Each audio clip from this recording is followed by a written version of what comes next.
Good morning, welcome back to online platform of MCIT।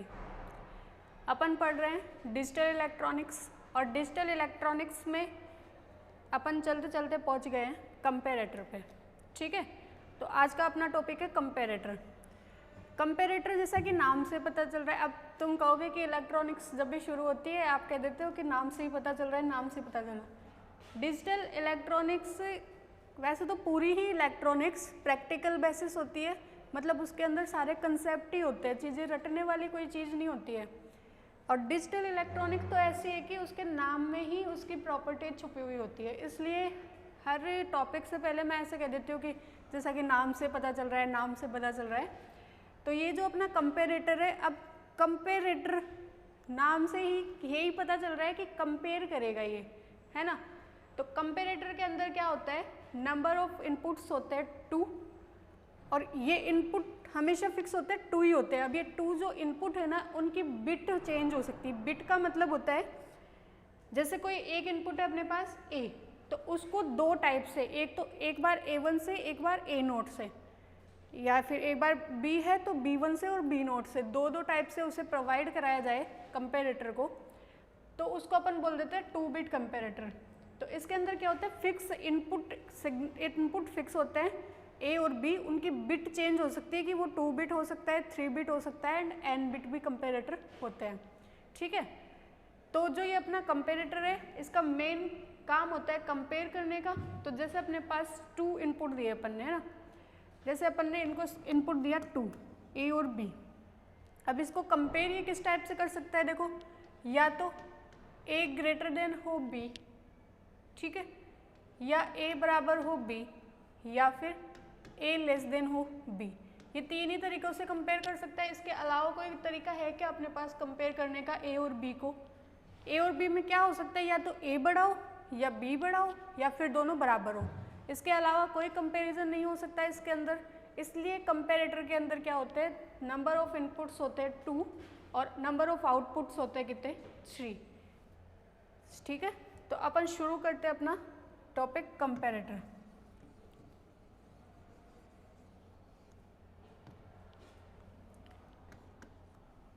ठीक है, देखो, in comparator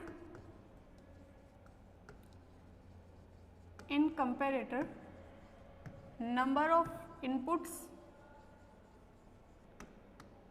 are 2, A and B ले ले, ठीक है, and number of output are 3। क्या हो सकते हैं, A greater than B, A equals to B, A less than B। ठीक, स्कीमेटिक डायग्राम क्या हो जाएगा इसका,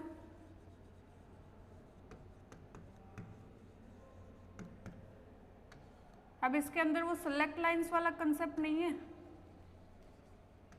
ये अपना कंपेरेटर है कोई, ये इसके 3 फिक्स आउटपुट सिग्नल है, ठीक है, या तो A ग्रेटर देन B या A लेस देन B। ठीक है, और ये अपने इनपुट्स A और B। Comparator n bit comparator हो सकते हैं, तो कंपेरेटर के कोई फिक्स टाइप्स डिफाइन नहीं है। अपन पढ़ते हैं 1 बिट, 2 बिट एंड 3 बिट। और MSc के अंदर RU के अंदर पूछा था इन्होंने 2000 शायद 19 एंड 20, 19 या 20 इनमें से पूछा हुआ है कंपेरेटर के बारे में। ठीक है, और मल्टीप्लेक्सर जो अपन ने पढ़ा था ना, वो भी RU के अंदर आया हुआ है 2018 के अंदर, और उसके बाद भी आता रहता है RU। कॉम्बिनेशनल सर्किट से अगर कोई क्वेश्चन आता है तो वो मल्टीप्लेक्सर से आता है या फिर कंपेरेटर से आता है। और साथ में जैसे बड़ा क्वेश्चन आता है, कोई क्वेश्चन है उसमें A B C 3 पार्ट होता है, तो उसके अंदर जैसे मान लो A में तुमसे मल्टीप्लेक्सर पूछ लिया, B के अंदर कोई दूसरी चीज़ पूछ ली, जैसे सिक्वेंशियल से उठा लिया, और C के अंदर तुमसे वो जो अपन ने पढ़ा था शुरू में, बूलियन अलजेब्रा को मिनिमाइज करना, मैक्सिमाइज करना, कैनोनिकल फॉर्म, उनसे छोटा क्वेश्चन डाल देते हैं। ठीक है, तो कंपेरेटर के अंदर अपन पढ़ते हैं सबसे पहले 1 bit comparator.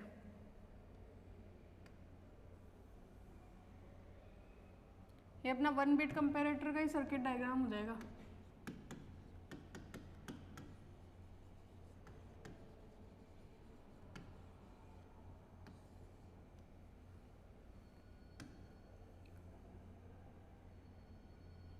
One bit comparator, ठीक है। तो इसके अंदर इनपुट्स की जो इनपुट्स होंगे वो सिर्फ सिंगल टाइम्स होंगे, मतलब एक इनपुट एक बार ही जाएगा, तो उसको अपन क्या बोल देते हैं 1 बिट कंपेरेटर, ठीक है। यहाँ पे भी नंबर ऑफ इनपुट्स अपने पास कितने होंगे, नंबर ऑफ इनपुट्स अपने पास यहाँ पे 2 और नंबर ऑफ आउटपुट्स अपने पास कितने होंगे 3, क्योंकि ये तो पहले से फिक्स है। अब फिर इसके बाद में क्या करते हैं इसका स्कीमेटिक डायग्राम।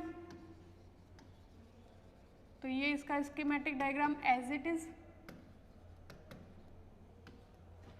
जो अपन ऊपर बना के आए, बस यहाँ पे क्या नाम हो जाएगा 1 बिट कंपेरेटर,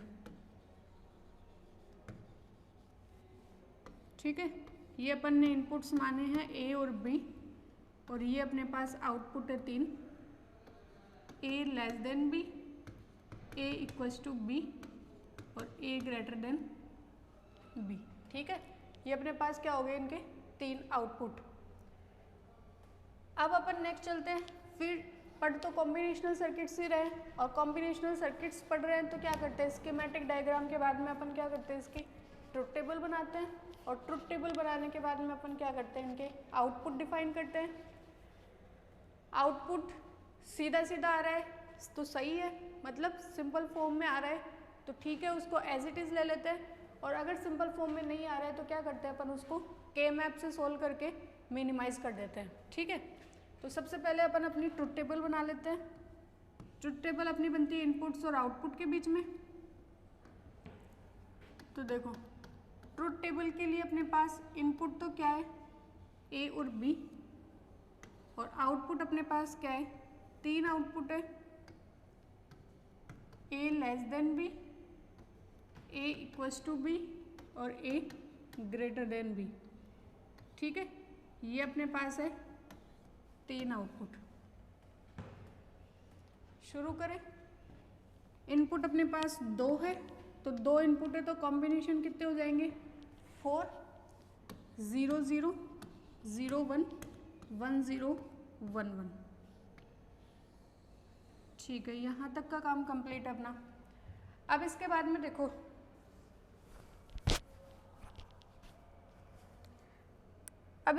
देखो 0 0 अपन को कंपैरिजन करना है इनपुट्स का, ठीक है। ए और बी अपने पास इनपुट है, इन इनपुट्स का अपन को कंपैरिजन करना है। तो अपने पास ए और बी की वैल्यू है 0 0, ए और बी की वैल्यू है अपने पास 0 0, तो क्या ए बड़ा है बी से? नहीं है। क्या ए छोटा है बी से? नहीं है। ए बराबर है बी के, ऐसा ही है ना कि ए की वैल्यू भी 0 है और बी की वैल्यू भी 0 है, तो ए बराबर है बी के। तो यहाँ पे अपने पास इसकी वैल्यू क्या हो जाएगी 0, इसकी वैल्यू क्या हो जाएगी 1 और इसकी वैल्यू क्या हो जाएगी 0। कोई प्रॉब्लम है क्या? देखो ए और बी की वैल्यू है अपने पास 0 0 0 0 है, तो इसको चेक करो, ए की वैल्यू 0 है, बी की वैल्यू 0 है, तो ना तो ए बड़ा है बी से, ना बी बड़ा ना ए बड़ा है बी से, ना बी बड़ा है ए से, दोनों की वैल्यू सेम है, तो ए इक्वल्स टू बी पे अपन ने 1 कर दिया, बाकी पे क्या कर दिया अपन ने 0, ठीक है।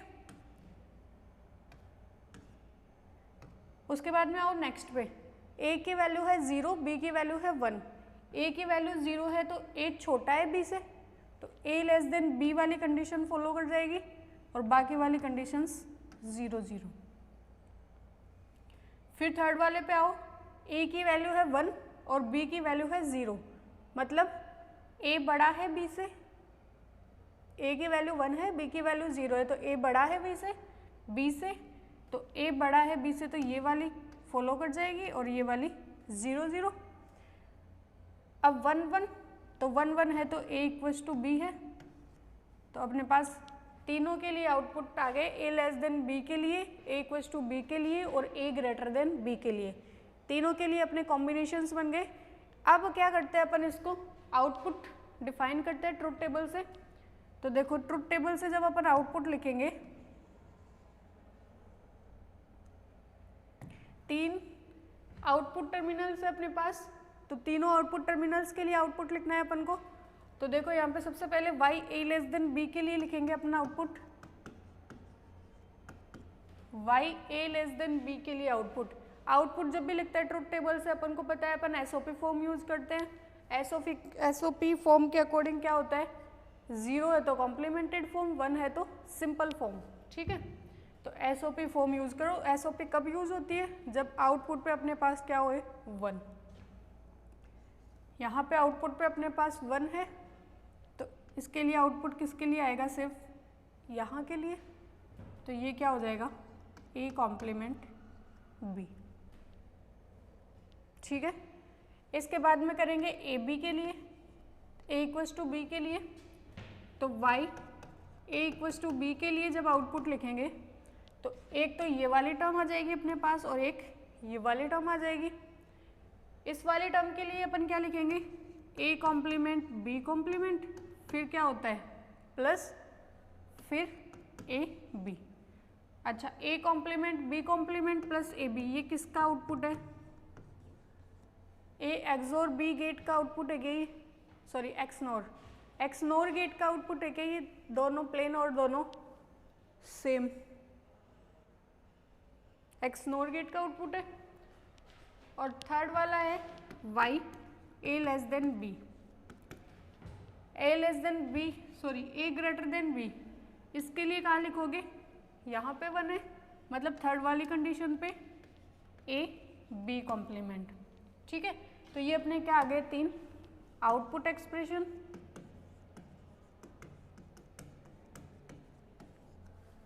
Output expression for comparator 1 bit comparator, ठीक है। आउटपुट भी निकाल लिया। आउटपुट निकालने के बाद में अपने पास मेन काम क्या होता है, सर्किट डायग्राम ड्रॉ करना। तो आ जाओ सर्किट डायग्राम प्लॉट करते हैं। अब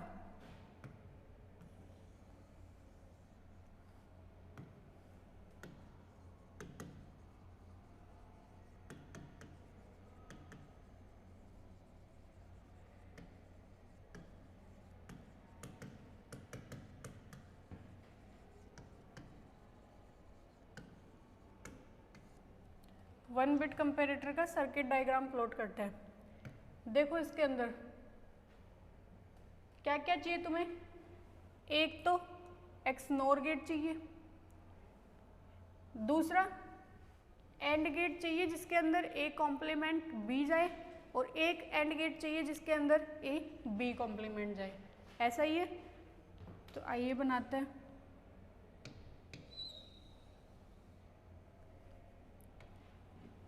देखो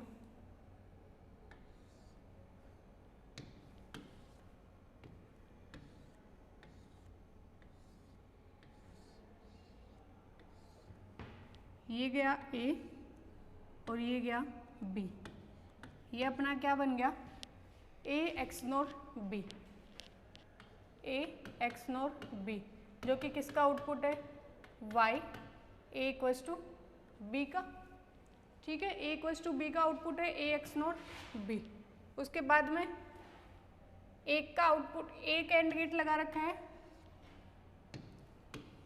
एक एंड गेट ऐड किया है और एक दूसरा एंड गेट है अपने पास, ठीक है। इसके अंदर जा रहा है ए कॉम्प्लीमेंट बी, ठीक, और इसके अंदर जा रहा है ए बी कॉम्प्लीमेंट, ठीक है। इसका आउटपुट आ रहा है अपने पास ए कॉम्प्लीमेंट बी और इसका आउटपुट आ रहा है अपने पास A B complement. A complement B किसका आउटपुट आ रहा था, ए कॉम्प्लीमेंट बी आ रहा था ए लेस देन बी का, तो ये अपना क्या हो गया, वाई ए लेस देन बी, और ये अपना क्या हो गया, वाई ए ग्रेटर देन बी। ये अपना सर्किट डायग्राम बन गया किसका, 1 बिट कंपेरेटर का। कंपेरेटर समझ में आया। कंपेरेटर के अंदर कंपेयर कराना है, आउटपुट के अंदर नंबर ऑफ इनपुट 2 होती है, नंबर ऑफ आउटपुट 3 होते हैं। जो 2 इनपुट्स अपन ने प्रोवाइड कराई है उन इनपुट्स को एक बार a इक्वल्स टू बी, एक बार a ग्रेटर देन b और एक बार a less than b, comparison की तीनों कंडीशंस लेते हुए कंपेयर करना है और कंपेयर करने के बाद में आउटपुट लिखना है ट्रुथ टेबल में। ट्रुथ टेबल के अकॉर्डिंग अपन आउटपुट डिफाइन करते हैं और आउटपुट डिफाइन करने के बाद में अपन क्या करते हैं, अपना सर्किट डायग्राम प्लॉट करते हैं। ठीक है, यहाँ तक किसी को किसी भी टाइप की कोई दिक्कत है क्या? नहीं है। तो अब अपन क्या करते हैं, नेक्स्ट चलते हैं अपना 2 बिट कंपेरेटर पे। और 2 बिट कंपेरेटर है मतलब अब जो अपना a और b है वो 2 टाइम्स डिवाइड होके जाएंगे, मतलब a1 और a0 2 होके जाएंगे, b है तो b1 और b0 2 होके जाएंगे। तो नेक्स्ट अपन पढ़ते हैं 2 बिट कंपेरेटर।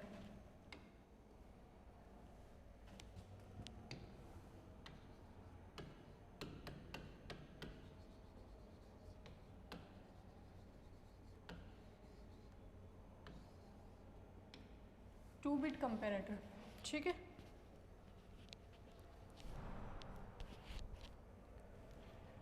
इसमें भी नंबर ऑफ इनपुट्स वही 2 है but with bit, means a को a1 a0 और b को b1 b0। तो इस टाइप से अपने पास नंबर ऑफ इनपुट्स कितने हो गए, टोटल 4 इनपुट हो गए। इसके बाद में नंबर ऑफ आउटपुट्स वही 3, a less than b, a equals to b, a greater than b। मोटे मोटे पे लिखा जाएगा नंबर ऑफ इनपुट 2 है बट वो 2 में होके जाएंगे, मतलब वो अलग अलग बट के जाएंगे तो उनकी बिट आ जाएगी, इस कारण से इतने हो जाएंगे, ये कितने 4। और नंबर ऑफ आउटपुट 3 है, ये अपना 2 bit comparator.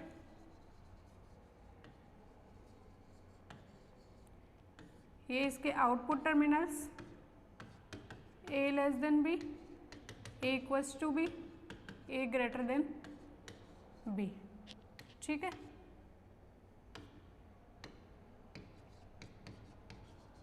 a greater than b। और नंबर ऑफ इनपुट्स है a1 a0 और b1 b0। ये अपना किसका स्कीमेटिक डायग्राम हो गया, 2 बिट कंपेरेटर का। स्कीमेटिक डायग्राम के बाद में अपन क्या करते हैं, ट्रुथ टेबल बनाते हैं। तो अब बनाते हैं अपन ट्रुथ टेबल।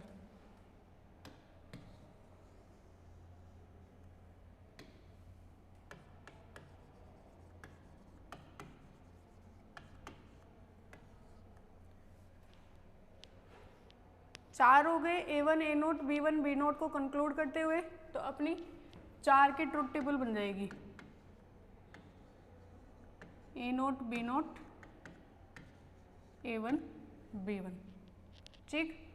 ये तो अपने क्या हो गए, इनपुट हो गए। और आउटपुट अपने पास क्या हो जाएंगे, a less than b, a equals to b, a greater than b, ठीक।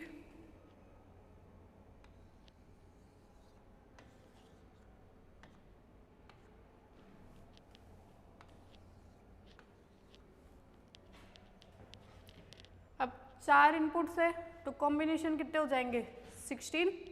तो पहले ट्रुथ टेबल बना दे अपनी नॉर्मल जो अपन को पता है।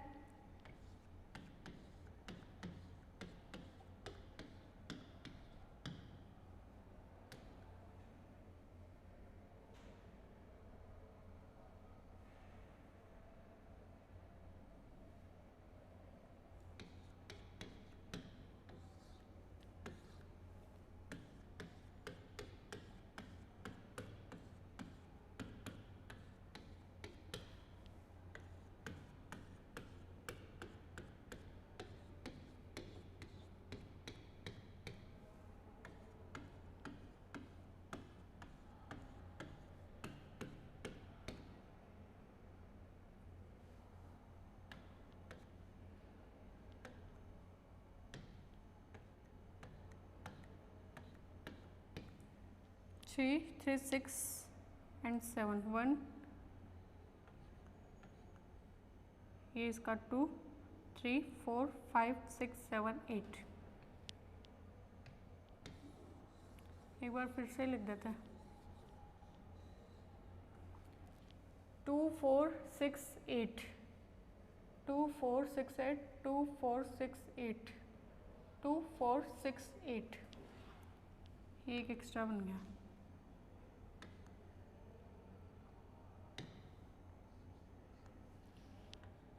एक, दो, तीन, चार, 5, 6, 7, 8। 1, 2, 3, 4, 5, 6, 7, 8। 1, 2, 3, 4, 5, 6, 7, 8। 1, 2, 3, 4, 5, 6, 7, 8। ठीक है,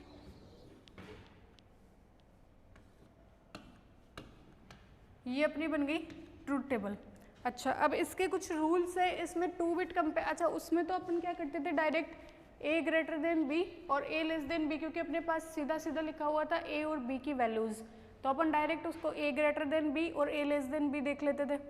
अब यहाँ पे a है a नोट और a1 की टर्म्स में, b है b नोट और b1 की टर्म्स में, तो यहाँ पे डायरेक्ट a और b को कैसे देखेंगे अपन? इसके लिए क्या रूल होता है कि इफ़, देखो इधर,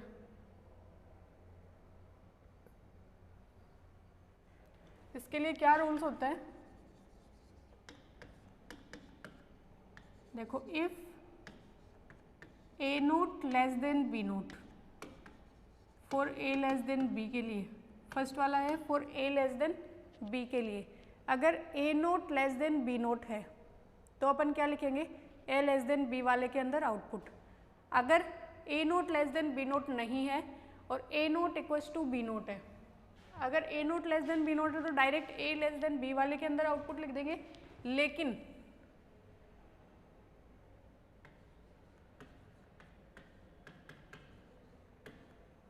ए note equals to B note है, देन अपन क्या करेंगे, ए नोट सॉरी देन अपन क्या करेंगे, चेक करेंगे A1 को, A1 लेस देन B1, मतलब A लेस देन B के अंदर आउटपुट लिखने के लिए या तो A nought less than B not होना चाहिए, A nought less than B note नहीं इक्वल आ जाते हैं, मतलब वो दोनों एक दूसरे से छोटे नहीं है, अगर बड़े हैं तो कोई मतलब ही नहीं है अपन को, लेकिन अगर वो छोटे ना होकर इक्वल आ जाते हैं तो अपन क्या करते हैं, फिर नेक्स्ट बढ़ते हैं A1 और B1 पर, तो A1 लेस देन B1 होना चाहिए फिर उसके लिए। ठीक है, सेकेंड वाला कंडीशन है for A equals to B, A equals to B के लिए A note equals to B not and A1 equals to B1, दोनों इक्वल होने चाहिए। और थर्ड वाली कंडीशन है अपने पास A ग्रेटर देन B, इसके लिए हो सकता है कि A not greater than B not हो जाए तो अपन आउटपुट पे लिखेंगे, अगर A not greater than B note नहीं है, A note equals to B note आ जाए, देन अपन क्या लिखेंगे, A1 ग्रेटर देन B1। तो 2 बिट कंपेरेटर को सॉल्व करने के लिए अपने पास ये 3 रूल्स है कि अगर A nought less than B nought है तो अपन direct A less than B लिख देंगे, अगर A nought less than B note नहीं है, A note equals to B note आ जाता है तो अपन क्या करेंगे, A1 वाले पे जाएंगे। सेकंड वाली टर्म है A इक्वल्स टू B वाली, तो A इक्वल्स टू B वाले के लिए A note equals to B not होना चाहिए और A1 इक्वल्स टू B1 होना चाहिए। थर्ड वाले कंडीशन है A ग्रेटर देन B वाली, A ग्रेटर देन B वाले कंडीशन के लिए सबसे पहले A not greater than B not होना चाहिए, अगर ये नहीं होता है इक्वल आ जाते हैं तो अपन क्या चेक करेंगे, A1 ग्रेटर देन B1। ठीक है, तो अब करते हैं, सबसे पहले A इक्वल्स टू B वाला कर ले क्या, क्योंकि ये इजी पड़ेगा। तो देखो यहाँ से A note equals to B not, A1 equals to B1, same है, वैल्यू आएगी 1 A इक्वल्स टू B की। ठीक है, A इक्वल्स टू B की वैल्यू अगर 1 है तो इनकी वैल्यूज़ क्या हो जाएगी, 0 0। सिंपल बात है ना, अगर दोनों इक्वल है तो इनके अंदर तो आउटपुट आ ही नहीं सकता ना, दोनों इक्वल है तो कोई लेस देन भी नहीं हो सकता, कोई ग्रेटर देन भी नहीं हो सकता, इसलिए इन दोनों के अंदर आउटपुट क्या आ जाएंगे, 0, और इसके अंदर क्या आ जाएगा, 1। नेक्स्ट इसके अंदर इक्वल नहीं है,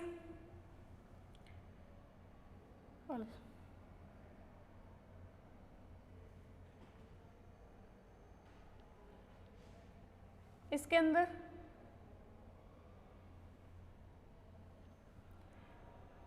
फिर इसके अंदर भी नहीं है। इसके अंदर देखो इस वाली टर्म के अंदर, इस वाली टर्म के अंदर A note equals to B note है, A one equals to B one है, ठीक है।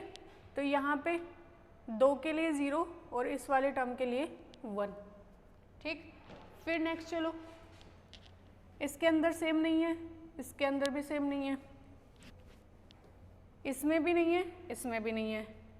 आगे चलते चलो, देखो इसके अंदर इनमें किसी में सेम नहीं है। इसके अंदर देखो इस वाले टर्म के लिए ए नोट और बी नोट की वैल्यू 1 1 है, ए वन और बी वन की वैल्यू 0 0 है, मतलब सेम है।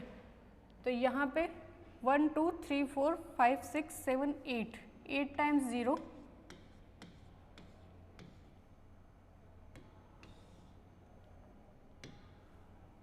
1 2 3 4 5 6 7 8 टाइम्स 0 एंड 9 टाइम 1, अगले वाले पे 1, ठीक है। अब अपने पास 3 और है। इसके अंदर A one equals to B one और A note equals to B nought और A one equals to B one नहीं है, कंडीशन फॉलो नहीं कर रही।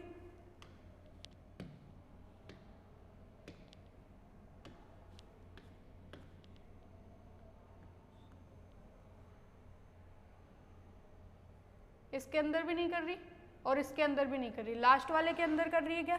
तो 2 टाइम्स 0 एंड लास्ट वाले में 1, अपने पास क्या आ गया 4 टाइम्स 1, ठीक है। अब अपन चेक करते हैं ए लेस देन बी वाले के लिए। ए लेस देन बी वाली कंडीशन देखो, पेन चेंज कर लेते हैं।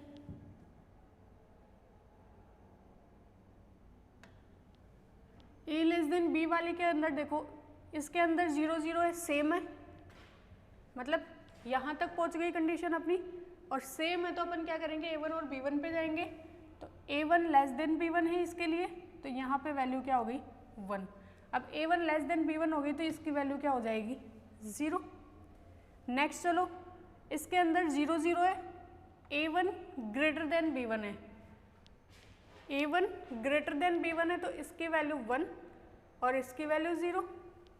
कंपेरेटिवली सोल्व करते हुए चले।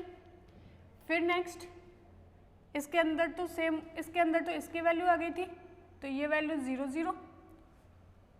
इसके अंदर आओ, A note less than B note है, A note less than B note है, ए नोट की वैल्यू 0 है, बी नोट की वैल्यू 1 है, तो A note less than B note है तो इसकी वैल्यू 1 और इसकी वैल्यू 0, ठीक है। इसके अंदर देखो, A note less than B note है, a1 लेस देन b1 है, दोनों फॉलो कर रहे हैं। इसके अंदर आउटपुट 1, इसके अंदर आउटपुट 0, 2 4 6 6 हो गए सब में।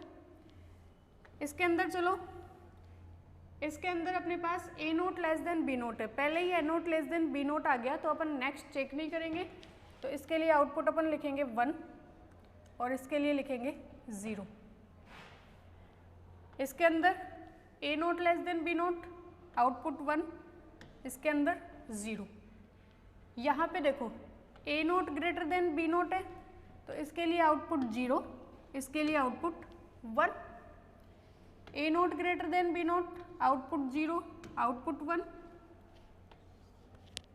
ए nought greater than B nought, output 0, output 1। A nought greater than B nought, output 0, output 1। A note equals to B note है, अच्छा इसके लिए आउटपुट 1 आ गया था इसका, तो इनके 0 0। यहाँ पे इसके लिए आउटपुट 1 आएगा, यहाँ इसके लिए आउटपुट 1 आएगा और 0 0 और इसके लिए यहाँ पे 0, ठीक है। 16 16 हो गया क्या? 2 4 6 8 10 12 14 15 हुए, इसके लिए आउटपुट यहाँ पे भी 0, 1 2,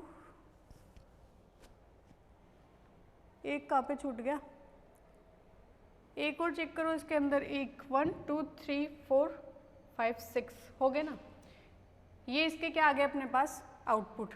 एक बार फिर से देख लो, थोड़ा लंबा हो गया ये, इस कारण हो सकता है कि तुम्हें कुछ समझ में नहीं आए,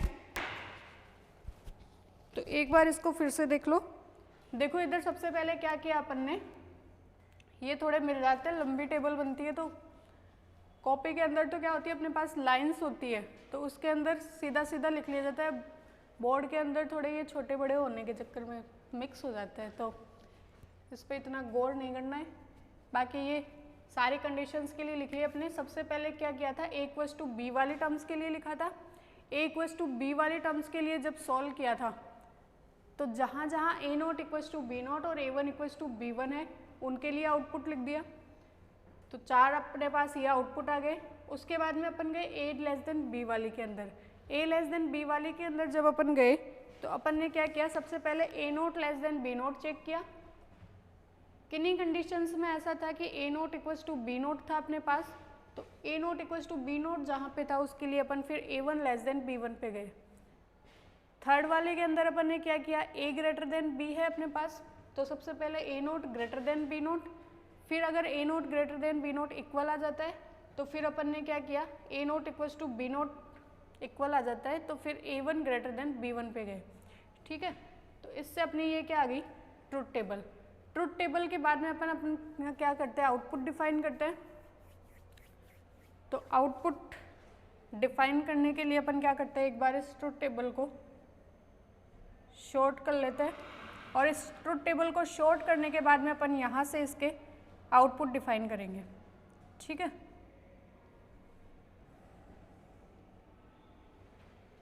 अब देखो सबसे पहले आउटपुट लिख रहे हैं अपन y a<b के लिए, y a<b के लिए SOP यूज करेंगे आउटपुट लिखते टाइम। तो आउटपुट लिखते टाइम जब SOP यूज करेंगे, तो जहाँ जहाँ अपने पास 1 1 है उसके लिए आउटपुट लिखेंगे। अपने पास आउटपुट कितने टाइम्स है यहाँ पे, 1 6 टाइम्स, तो 4 5 एंड 6। सबसे पहले है सेकंड वाली कंडीशन के लिए। सेकंड वाली कंडीशन के लिए देखो कैसे लिखोगे, a0 complement b0 complement a1 complement b1। ठीक है, a0 कॉम्प्लीमेंटेड फॉर्म में है, b0 कॉम्प्लीमेंट a1 कॉम्प्लीमेंट और b1।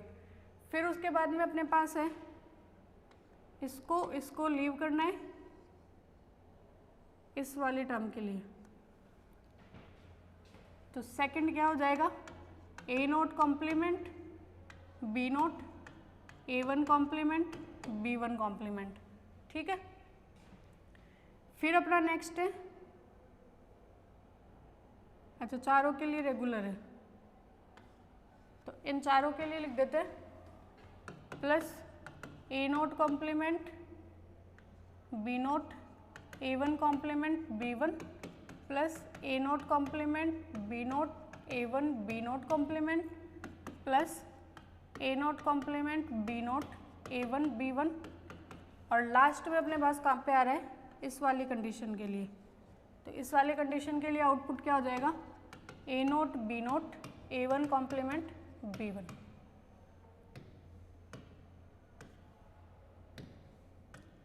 a1 कॉम्प्लीमेंट b1, ये अपने किसके आउटपुट आ गए, a<b के लिए। नेक्स्ट अपन करते हैं a=b के लिए। तो a=b के लिए देखो, एक तो अपने पास फर्स्ट वाली कंडीशन है जिसके लिए क्या आ रहा है, a0 b0 a1 b1 चारों का कॉम्प्लीमेंट। फिर उसके बाद में फोर्थ वाली कंडीशन 0 0 1 1 0 0 1 1।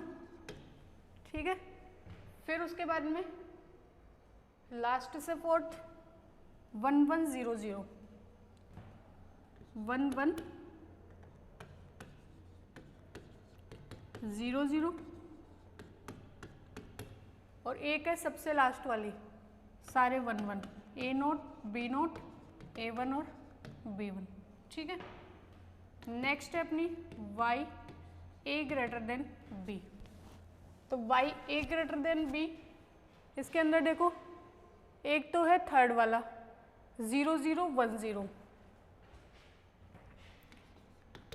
0 0 1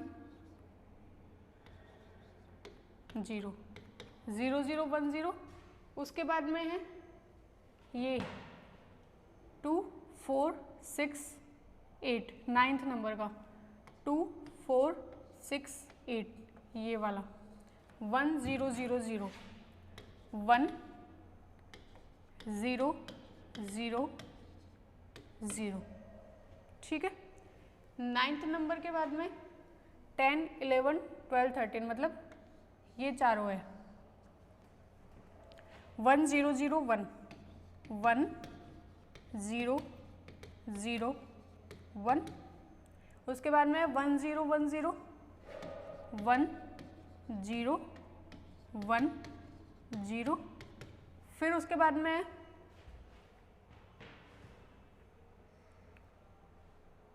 1 0 1 1 1 0 1 1 1 0 1 1। और एक है अपने पास सेकंड लास्ट 1 1 1 0 1 1 1 0, ठीक है। A इक्वल्स टू B के लिए अपने पास 4 टाइम्स आउटपुट आए थे, तो 4 टाइम्स आउटपुट आए थे तो 1 2 3 4 आउटपुट आ गए। Second A less than B के लिए अपने पास 6 टाइम्स आउटपुट आए थे, तो 6 टाइम ये आउटपुट आ गया अपने पास। और A ग्रेटर देन B के लिए अपने पास 6 टाइम आउटपुट आ गया। अच्छा, अब तुम्हें कभी कभी हो जाता है ना कि तुम्हारे ये आउटपुट सही है कि नहीं है ना। तो इसके अंदर तुम कैसे चेक करोगे, देखो तुम ऐसे चेक करोगे, पूरी अपने पास 4 इनपुट्स की ट्रुथ टेबल बनाई अपन ने, मतलब अपने पास 16 नंबर ऑफ कॉम्बिनेशंस आए। तो ये जो 16 नंबर ऑफ कॉम्बिनेशन है, अब ये किसी के लिए सेम तो हो नहीं सकते, क्योंकि कंडीशन से अपनी क्या है, या तो A ग्रेटर देन B हो, या A लेस देन B हो, या फिर A इक्वल्स टू B हो। तो अपन क्या करते हैं, इन सबको चेक कर लेते हैं कि सारे आ गए क्या अपने पास। देखो सबसे पहले 0 0 0 0 आया, ठीक है। फिर उसके बाद में 0 0 0 1 आया, ये वाला। फिर उसके बाद में अपने पास क्या आया, 0 0 1 0, ये वाली अपने पास 3 क्लियर हो गई। फिर नेक्स्ट क्या है, 0 0 1 1, तो 0 0 1 1 यहाँ पे आ गया, ठीक है, यहाँ तक हो गया।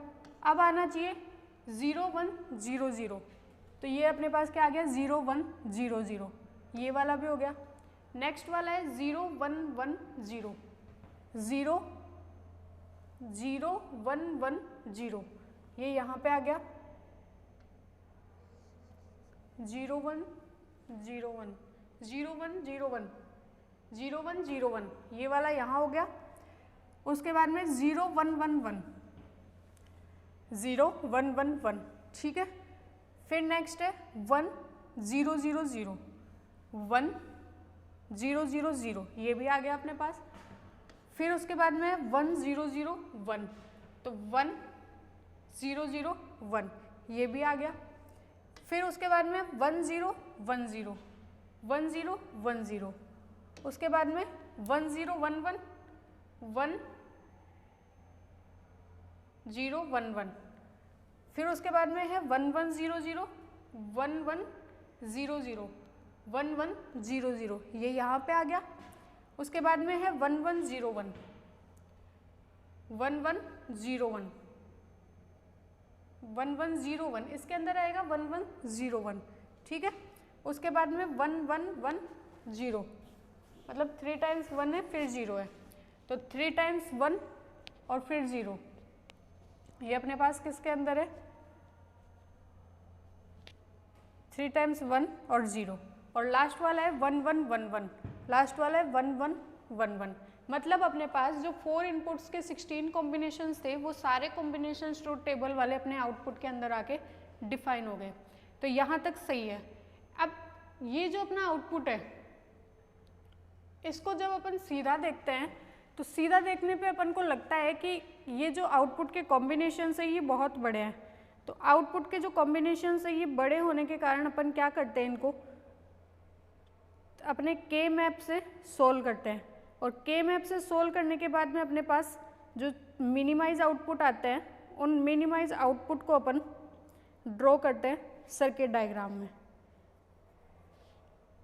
अब इसके दो तरीके हो सकते हैं। देखो, या तो तुम एक काम करो कि इसको पूरे को, जैसे अपन मिनिमाइज एक्सप्रेशन करते थे कॉमन ले लेके, जैसे इसके अंदर कुछ कॉमन आ रहा होगा, इनमें आ रहा है कॉमन, तो कॉमन ले लेके करते थे। तो या तो तुम कॉमन ले लेके करो या फिर के मैप सोल्व करो। तो अपन क्या करते हैं, अपन को इजी क्या लगता है, के मैप सोल्व करना इजी लगता है, तो अपन क्या कर लेते हैं, इसका के मैप सोल्व करके देख लेते हैं। तो सबसे पहले अपन y a less than b के लिए के मैप सोल्व करते हैं।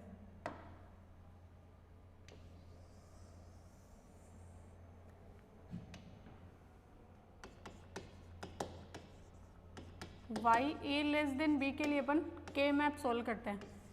कितने कॉम्बिनेशन बनेंगे अपने पास, 16,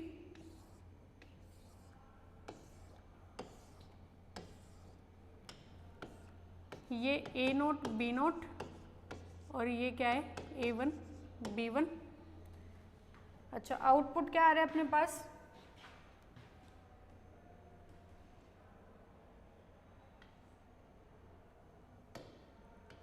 zero one zero zero one one one one zero zero zero zero zero one zero zero. ठीक है, ये अपने पास क्या है, इसके आउटपुट है।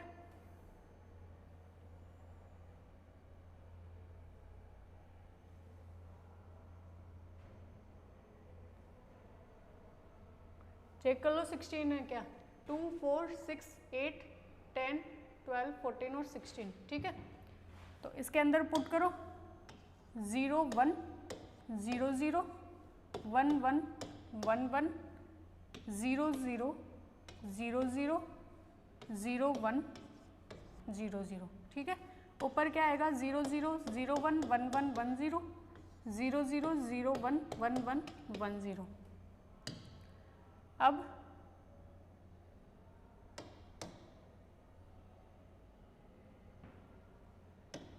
अब देखो, अब नेक्स्ट क्या करते हैं अपन, पेयर्स बनाते हैं।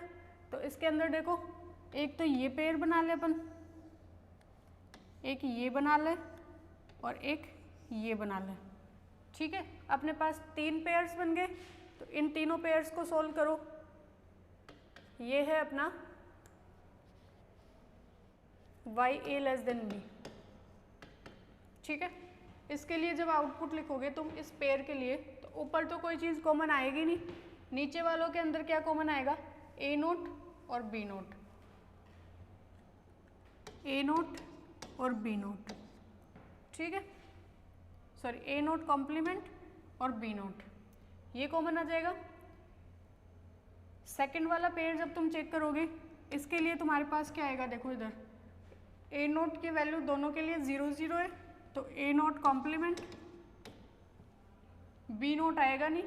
ऊपर वाले के लिए a1 कॉम्प्लीमेंट और b1। ठीक है, a1 कॉम्प्लीमेंट और b1। इस वाले कॉम्बिनेशन के लिए a नोट आएगा नहीं, b नोट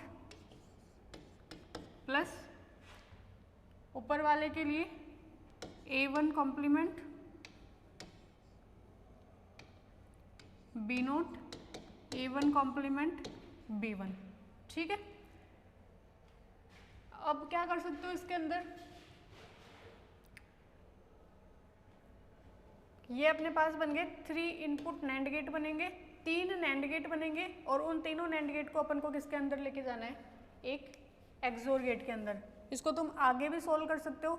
देखो, इन दोनों से a नोट कॉम्प्लीमेंट लोगे तो वो होएगा नहीं जब तुम इसको सोल्व करोगे। वैसे भी के मैप मिनिमाइज एक्सप्रेशन प्रोवाइड कराता है और तुम करके भी देखना चाहोगे तो देखो, इसके अंदर तुम क्या करोगे, a नोट कॉम्प्लीमेंट कॉमन लोगे, a नोट कॉम्प्लीमेंट कॉमन लोगे तो यहाँ बचेगा b नोट और यहाँ पे a1 कॉम्प्लीमेंट b1। तो b not plus a1 complement और b नोट प्लस b1। तो वही बात हो जाएगी, ठीक है। तो इसके अंदर अपन को कितने नंबर ऑफ 3 तो एंड गेट चाहिए अपन को, और क्या चाहिए एक इसका और गेट ऐड करने के लिए। उसके बाद में नेक्स्ट के में चेक करेंगे अपन y a = b के लिए।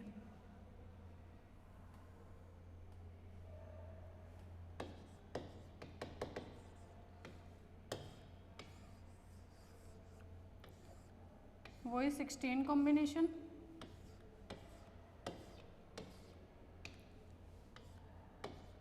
a1 a0 b1 b0, sorry a1 a0 नहीं था,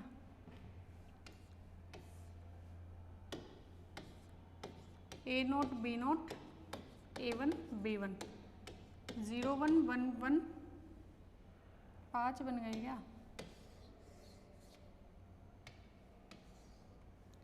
1 0 0 0 0 1 1 1 1 0, ठीक है। इसके लिए अपने पास आउटपुट क्या आ रहा था, आउटपुट एक्सप्रेशन आ रहा था 1 0 0 1, फिर 0 0 0, फिर 1 0 0 1।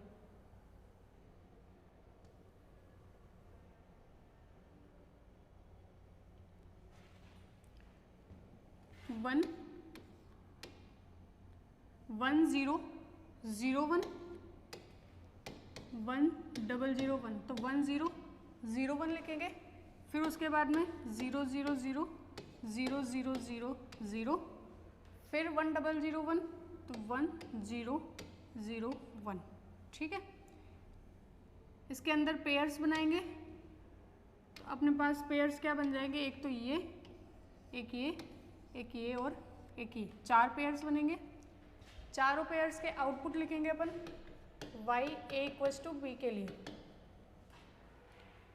इसके लिए आउटपुट लिखेंगे तो क्या हो जाएगा, a0 b0 complement a1 complement b1 complement plus इसका क्या हो जाएगा a0 b0 कॉम्प्लीमेंटेड फॉर्म में a1 b1 सिंपल फॉर्म में, इसका a0 b0 a1 b1 complimented form और a1 a0 b1 b0, ठीक है।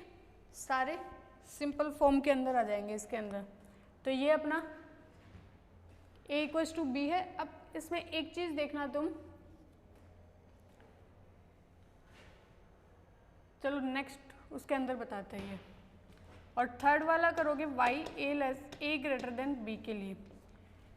a < b के लिए अपन के मैप सोल्व करते हैं। a < b के लिए अपने पास आउटपुट क्या है, 0 0 1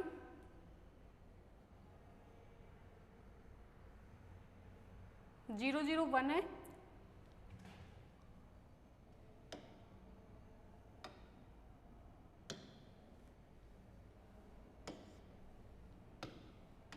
ज़ीरो 0 1, उसके बाद में 1 2 3 4 5 टाइम्स 0, 1 2 3 4 5 टाइम्स 0, देन 4 टाइम्स 1, फिर उसके बाद में 0 0 1 0 0 0 1 0, 2 4 6 8 10 12 14 एंड 16, ठीक है। तो इसका के मैप बनाते हैं अपन, वही अपने पास 16 combinations a0 b0 a1 b1 y a < b के लिए बना रहे हैं, ठीक है। 0 0 1 0, ये अपने आप ही कहाँ से आ गई,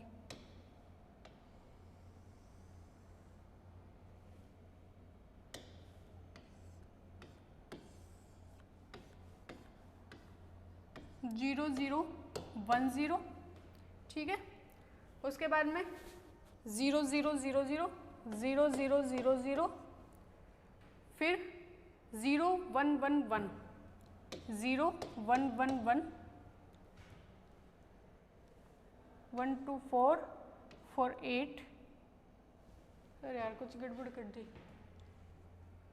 0 0 1 0 0 0 0 0, देन 1 1 1 1, फिर 0 0 1 0, 0 0 1 0। अब इसके अपन पेयर्स बनाते हैं। ये एक ये बन गया, इसका और इसका बन गया, और एक ये बन गया। ठीक है, 3 पेयर्स बन गए इसके अंदर अपने पास। तो y a greater than b का आउटपुट क्या आएगा अपने पास?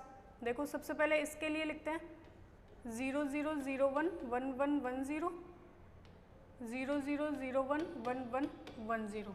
ठीक है, इसके लिए लिखोगे, ऊपर से कोई कॉमन नहीं है, यहाँ पे क्या कॉमन आएगा? a complement,